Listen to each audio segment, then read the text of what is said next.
Nous voici, comme promis, à la Charte-sur-le-Loir pour découvrir la brocante et les artistes. Je suis devant une boutique que je connais déjà, le charme d'autrefois. Armel Labbé qui est un des organisateurs de cette brocante avec les artistes. Ça va, Armel? Bonjour. Bon, on se connaît déjà, Oui, on s'est vu il n'y a pas longtemps. On s'est vu il n'y a pas longtemps, effectivement. Bienvenue à la brocante des artistes. Bah, merci beaucoup. On va aller à l'extérieur, Ouais, on va on aller connaît découvrir. déjà votre boutique. Voilà, bien On sûr. va voir ce qui se passe parce que là c'est une brocante qui a lieu tous les ans. Tous les ans, depuis 8 ans, donc basé sur 3 critères, qualité, originalité, convivialité.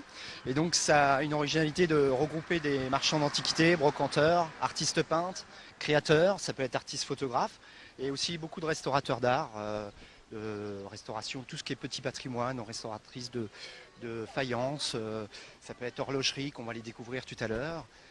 Plein de domaines. Et Donc puis, du coup c'est très original, la brocante et les artistes. c'est pour dire quasi unique dans le secteur, même au-delà du secteur. Donc c'est original et ça vaut le coup de venir flâner. On va aller Pour découvrir. regarder, rien que regarder, si on vient pas pour acheter, on peut déjà regarder parce qu'il y a plein de choses à voir. Les gens adorent cette expo parce qu'il y a une âme de Montmartre qui est mise avec un petit air de musical, air du temps, etc. Et c'est juste à la fois chiner, découvrir, rencontrer des personnages, rencontrer des passionnés. On va aller en trouver un. Vous allez me servir de guide Voilà. pour ne pas rater les stands inratables. Je vais vous présenter Monsieur Champion, qui est spécialisé en faïence ancienne, 18e, etc. Mais il va être beaucoup plus fort que moi pour parler De son métier. Voilà. Alain, Bonjour, ça va bien? ça va tranquillement et vous? Bah très bien, c'est la première fois que vous venez sur la brocante? Ah non, moi Je suis un habitué. je suis habitué avec Monsieur Labbé, on déballe depuis quasiment les débuts ensemble. Ah ouais, donc vous êtes là tous les ans et ça marche. Ah normalement on est fidèle au poste. Alors vous, votre stand est spécialisé dans quoi? C'est Plusieurs spécialités. J'aime beaucoup la céramique locale, céramique bonnétable, malicorne, ligron. Et puis je fais aussi un petit peu de petits accessoires de chasse, des petits tableaux, des Oui, petites. c'est ça, parce que voilà. la céramique est plus vers là-bas. Là, là, il y a un coffre avec un peu de tout, bric-à-brac. Des petits bibelots un petit peu sélectionnés, un petit peu de petits objets en argent, de petites choses un petit peu sympathiques. Et où est-ce que vous récupérez tous ces petits objets? Ah ça mon cher monsieur, C'est c'est... chacun son métier. Non, chacun son métier, c'est pas... Non, mais c'est... J'ai presque envie de vous dire, c'est partout. Partout. Partout. La règle, c'est partout. Partout et nulle part en même temps. Et si par exemple on a des objets en faïence à la maison, comment est-ce qu'on peut savoir combien est-ce que ça coûte? Est-ce que ça a de la valeur? Oui, je fais des expertises puisque je suis aussi, moi, expert auprès d'une chambre et donc je peux faire des estimations pour qui me le demande. Là, ce qu'on est en train de voir, ce sont des médailles? Non, ça, ce sont des petits échantillons d'un fondeur, c'est-à-dire que c'était un représentant qui avait des petits bronzes pour montrer ce que la maison était capable de faire. Et donc, c'était une valise de colporteur, donc les représentants démarchaient tous les gens qui pouvaient avoir besoin de petites pièces en bronze pour proposer ce que la maison était capable de faire. En tout cas, vous avez un joli stand, c'est très varié, hein. Bah écoutez, Donc ça, c'est plutôt les casquettes, les choses comme ça, c'est destiné à faire de la déco dans les maisons plutôt? oui, ça c'est des objets de déco, avec des petits bronzes, des petits objets comme ça. C'est la déco, c'est le but. Bon, bah, j'espère que vous allez passer une belle journée ici Merci avec le beaucoup. soleil en plus. Bah, sans problème, je pense qu'on va être gâtés. À bientôt. Bonne journée à vous, au revoir. Merci, au revoir. Eh ben Armel, on continue? Je vous emmène découvrir Claude Bordelet qui restaure l'argenterie, qui est orfèvre de métier, qui restaure également l'horlogerie ancienne, qui a un magnifique stand. Et il est créateur de couteaux de chasse aussi. Donc je vais vous présenter les Vendôme. Claude, bonjour. Là, de beaux objets devant nous. Moi, je vais venir avec vous derrière, ce sera plus facile. Bonjour. Bonjour, enchanté. Bon, vous avez vous aussi un très joli stand avec donc des couteaux, des... Oui. Alors, je suis orfèvre, restaurateur et je fais aussi la création d'objets, dont couteaux de chasse, vaisselle de table.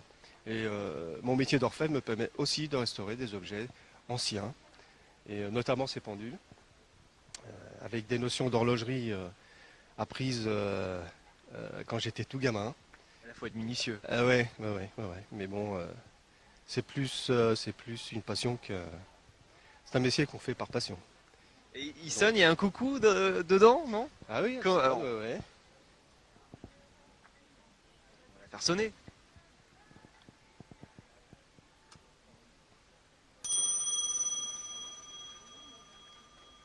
C'est magique ce bruit, hein. Ah ouais.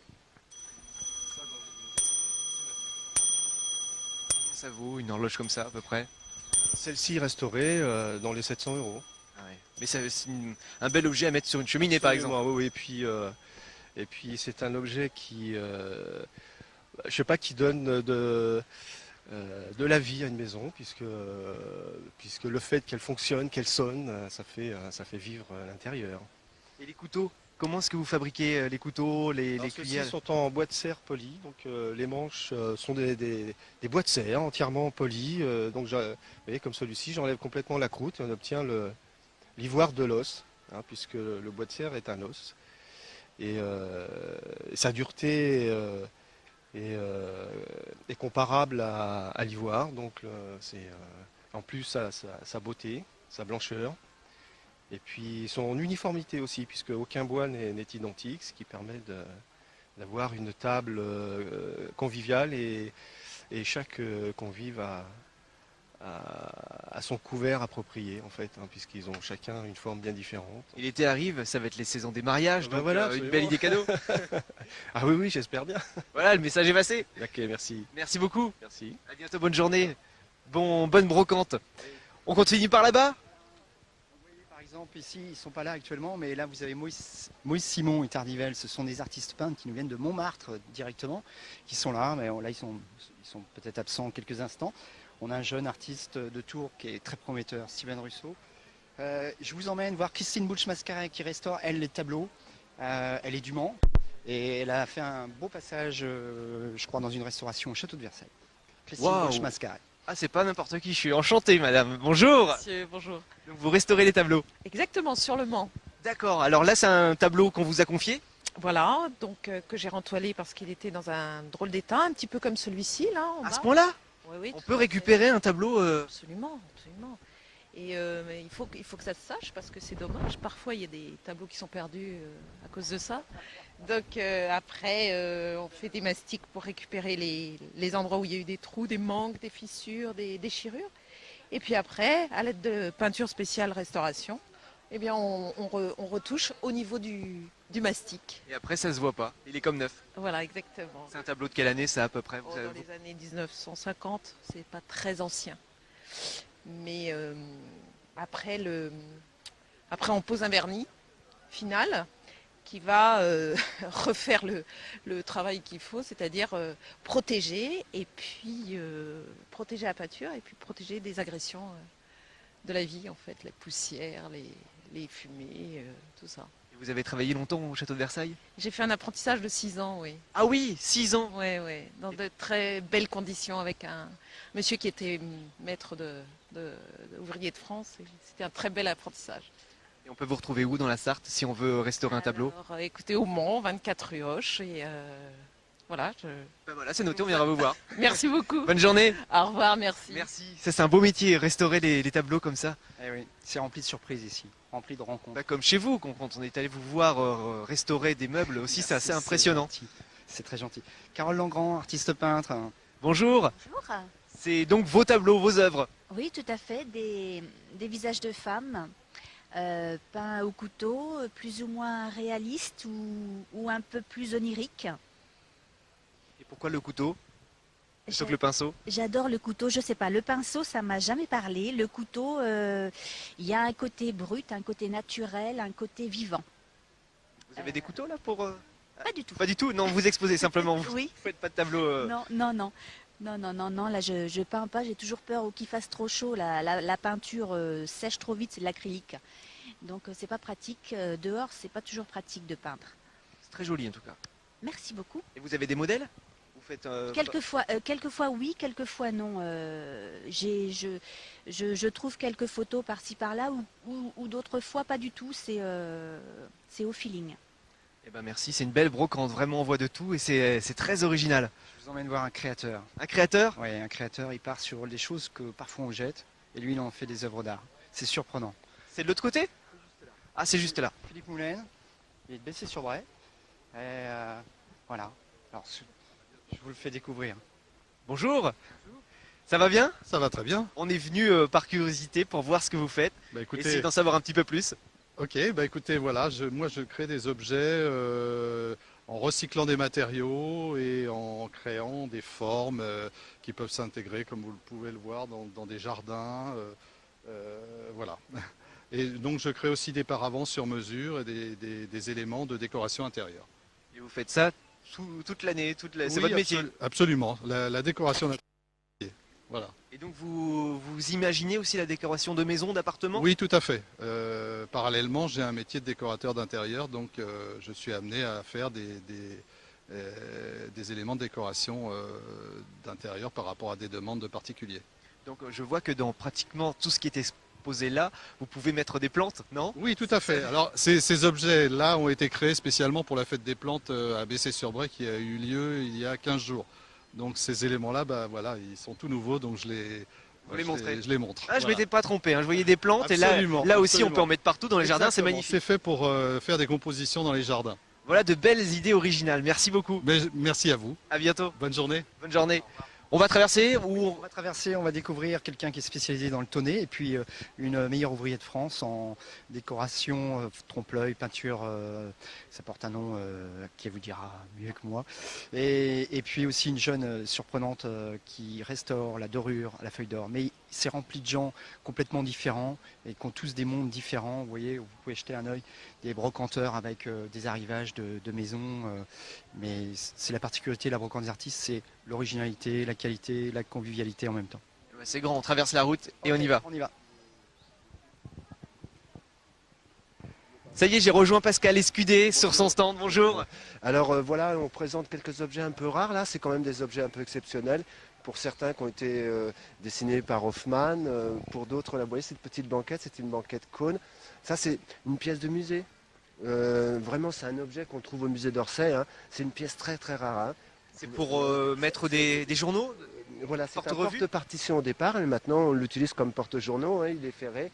On a ce que vous connaissez tous, hein, la traditionnelle paterne, qui est vraiment C'est jolie. magnifique. Ouais, ouais. Et le lit, regardez ce lit. C'est à vous Ça, aussi, oui. l'autre côté, d'accord. Ça c'est un lit exceptionnel qu'on trouve en musée. Hein. Ça, ce sont des pièces de musée. Hein. Et comment est-ce que vous faites pour les récupérer? Ah ben on chine dans toute la France, dans toute l'Europe, on recherche des objets hein, Vous de partout. trouvez des petites pépites comme ça de temps en temps? Ouais, de moins en moins, mais on en trouve encore. Ouais, on a la chance, on a des objets, on a des chambres à coucher, on a des objets assez volumineux qu'on ne peut pas emmener en brocante, mais si on peut voir quelques photos des objets qu'on peut présenter, comme une table ou une chambre à coucher complète, ça peut être aussi... parce que c'est très difficile à les emmener en déballage, hein, et c'est fragile, et ce sont des objets qui ont une valeur quand même. Hein. Vous les restaurez aussi? Non, on ne restaure pas, on le fait faire par les professionnels. Hein. Le canage, le tapissage, comme la patine, c'est les professionnels qui réalisent ce travail-là. Ouais. Eh ben, merci beaucoup, je vais rejoindre Armel, on va au dernier stand parce qu'on n'aura pas le temps de tout voir malheureusement, ça passe très vite. Merci en tout cas, à plus tard, au revoir. On va les voir, elles sont côte à côte. Delphine Nenny, meilleur ouvrier de France en trompe-l'œil. Et puis Émilie Mac, dorure à la feuille d'or. Voilà, c'est des jeunes remplis de talent. Et il y en a des multiples. Hein. Donc vous avez vu, on est entouré d'artistes peintres qui donnent un gros terre de Montmartre. Je vous laisse discuter avec... Bonjour Delphine, Bonjour monsieur. enchanté. Vous faites donc des toiles qui représentent des oiseaux, je vois. Alors pas que ça, parce Pas que ça. je suis peintre en décor, donc je réalise des décors en grand, voire en monumental, chez les professionnels ou des particuliers.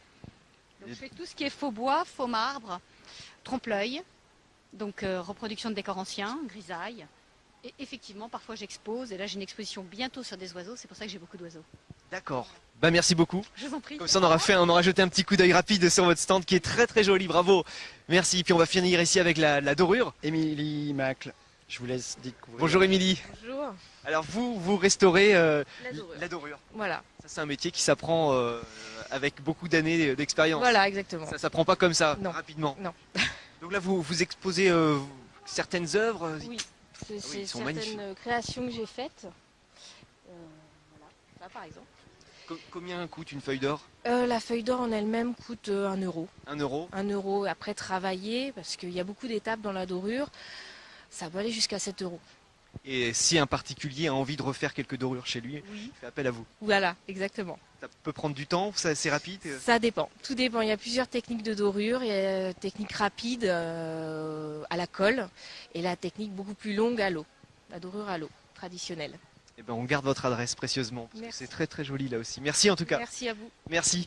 Bah Armel, vous êtes là. Bah oui, nous on va être obligé de partir. On continue notre chemin. Je vous donne rendez-vous le 4 juillet, parce qu'il y a la version bis de la brocante des artistes qui revient avec d'autres artistes, d'autres découvertes, d'autres brocanteurs qui seront encore plus nombreux. Donc de 9h à 18h. Eh ben, c'est noté. Merci beaucoup L'année Armel. prochaine, ce sera certainement en juin et en juillet 2011. Et puis on n'oublie pas votre magasin juste en face, hein, Oui, qui est ça, c'est peu importe. beaucoup Le de succès. principal, c'est tous ces artistes qui sont à la Charte-sur-le-Loir aujourd'hui. C'est ça qui est important.